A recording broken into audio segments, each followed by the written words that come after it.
প্রিয় দর্শকবৃন্দ, আজকের ভিডিওতে আমরা জানব যে নবীজির লাশ কিভাবে চুরি করার জন্য বিভ্রান্ত চেষ্টা করেছিল তা আর একটি ঘটনা।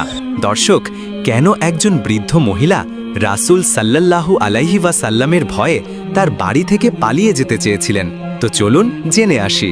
চারদিক নীরব নিস্তব্ধ, কোথাও কোনো সারা শব্দ নেই। এইদিকে সুলতান নুরুদ্দিন জাহাঙ্গীর তাহাজ্জুদ নামাজ আদায় করে ঘুমিয়ে পড়ছেন। এমতা অবস্থায় হঠাৎ তিনি স্বপ্নে দেখলেন স্বয়ং বিশ্বনবী সাল্লাল্লাহু আলাইহি ওয়াসাল্লাম তার কামরায় এসে উপস্থিত হয়েছেন।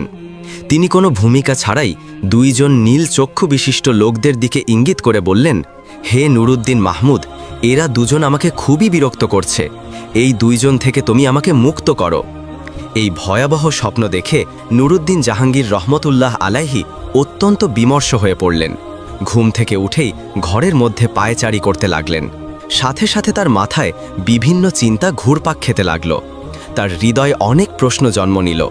হাজার রকম প্রশ্ন ভাবতে লাগলেন। আল্লাহর রাসূল তো এখন কবরের জীবনে, তার সাথে কারা ষড়যন্ত্র করতে পারে?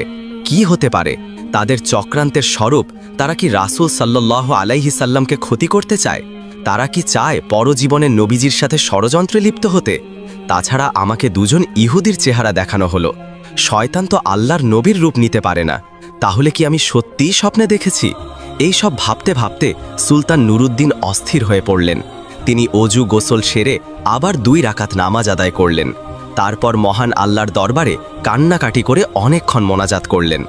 কারণ তার সাথে তখন এমন কেউ ছিল না যার সাথে তিনি পরামর্শ করতে পারেন। আবার এই স্বপ্ন এমনও নয় যা সকলের সাথে শেয়ার করা যায়। অবশেষে তিনি আবারও বিছানায় শুয়ে পড়লেন। দীর্ঘ সময় পর যখন একটু ঘুম এলো, তিনি আবারও বিশ্বনবী সাল্লাল্লাহু আলাইহি ওয়াসাল্লামকে স্বপ্নে দেখলেন। নবীজি বললেন, হে নুরুদ্দিন মাহমুদ, এই দুইজন থেকে আমাকে মুক্ত করো, এরা আমাকে খুবই বিরক্ত করছে। এবার সুলতান বিছানা থেকে উঠে বসলেন। কোথায় যাবেন, কি করবেন কিছুই বুঝে উঠতে পারলেন না। তিনি আবার গোসল করে নামাজে দাঁড়ালেন। বিমর্ষ অবস্থায় 2 রাকাত নামাজ পড়লেন।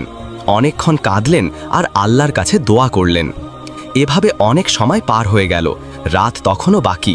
সমগ্র পৃথিবী যেন একটি বিপদের সামনে দাঁড়িয়ে নীরব হয়ে গিয়েছে। কি এক মহা বিপর্যয় যেন পৃথিবীর বুকে ঘটতে চলেছে। চতুর্দিকে যেন বিপদের ঘটনাটা ছড়িয়ে পড়েছে। সুলতান মুখ তুলে আকাশের দিকে তাকালেন। মনে হলো স্বপ্ন দেখা ওই 2 জন লোক যেন তাকে ধরতে আসছে।